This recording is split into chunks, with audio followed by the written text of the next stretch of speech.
if you guys are French, we are going to be making a classic bechamel sauce, which is the key to this dish, which offers lots of wonderful uses.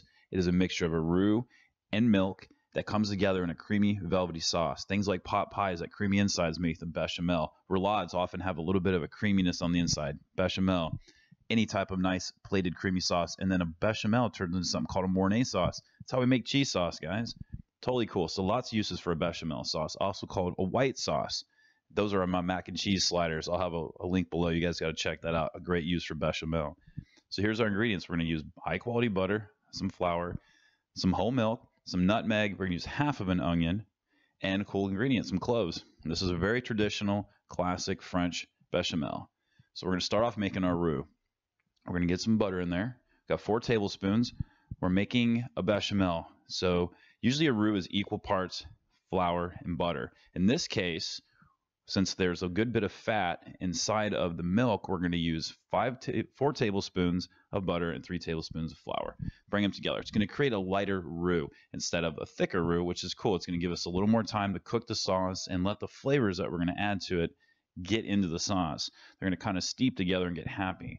So what I'm doing right there is I'm cooking out the flour. If you don't do this process and you just pull it together and start adding milk, you're going to get a little bit of gritty and graininess.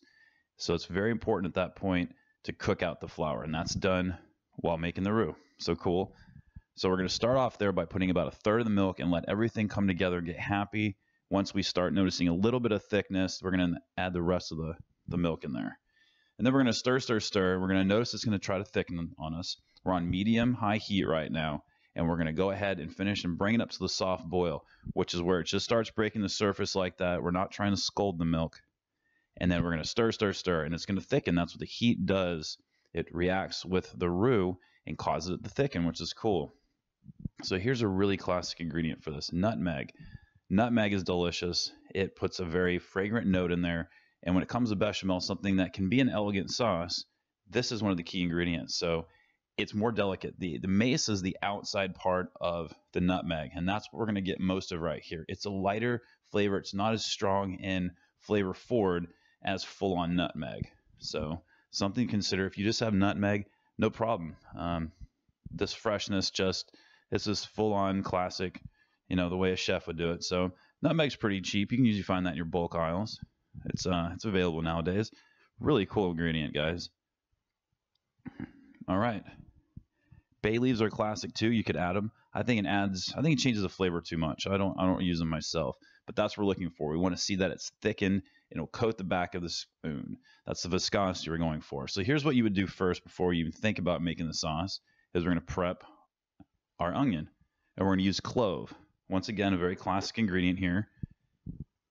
I think a lot of folks on television don't make a classic bechamel, but we're doing classic today. So the very tip of the clove, that's where all the flavor is. My chef in culinary school said, you never use that part because it's too strong and it'll overpower the dish, the sauce. And I totally agree with him here. So go ahead and pull those little end pieces off, and we're going to use 7 of them. It's a fairly strong flavor. We don't need a ton of it. On a half of an onion. Now with the heat off, key off, we're going to put this in upside down, and we're going to cover it. Now the sauce is still warm. We just turned the heat off. The sauce is going to continue to thicken, and those flavors are going to get in there, and it's going to be really cool. It's going to take about 4 or 5 minutes to let everybody get happy there. Okay, it's time to make our potatoes au gratin. So what does au gratin mean?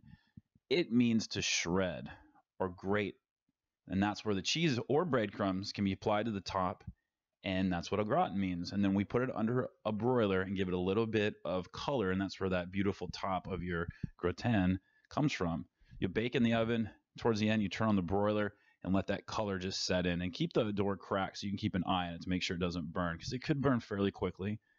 But that's one of the keys. It'll take on color as it cooks in the oven too. So potatoes, what kind of potatoes should we use here? Lots of choices. There's over 200 types out there, but we're going to use a russet. The reason we're going to use a russet is it's got the right amount of starch in it, and it also likes to take on flavor and suck in our beautiful bechamel we took so much time to make. So we're going to take our casserole dish. You could use whatever size you guys like. Get a little bit of bechamel on the bottom. What that's going to do is just help the potatoes not stick or burn. And then we get to use some cheese. We're using Swiss here today. Classically, Gruyere cheese is used. Swiss and Gruyere are in the same family. Gruyere is just a little more expensive, or maybe a lot more expensive, and it ages longer and it has a deeper depth of flavor and it's a little more nutty. So it does bring more flavor to the table. So, save money or go all in. And then what we're going to do is we're going to shingle our potatoes. When you cut your potatoes, you guys could use a mandolin, which are fairly inexpensive nowadays, just offers really even cuts, or take a knife and just take your time and try to make them fairly thin. They don't have to all be the same size. And then we're going to shingle our potatoes, get a little beche, a little bit of our cheese in there, a little salt and pepper, and just go all the way up to the top.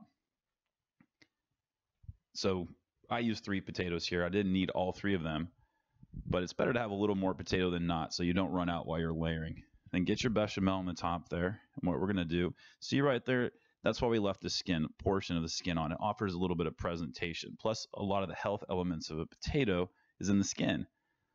So on a cookie sheet, these could bubble over. Add a little more cheese on the top. That's what's going to help with our beautiful gratin coloring. Into an oven. And we're going to cook it for 45 minutes to an hour, or until it's done. That's the key, until it's done. And then once you think it's close to done, that's when you put it under the broiler and get that beautiful caramelization on the top from our cheeses. And we've created a classic, traditional potatoes au gratin. Really delicious, guys. A little bit of chive, and you guys are set. And I'd say bon appetit to you. Hope you guys really enjoy it. Come join us on social media. We'd love to have you. We'll have all the links below. Go ahead and subscribe. Hit the like button if you liked. We'll have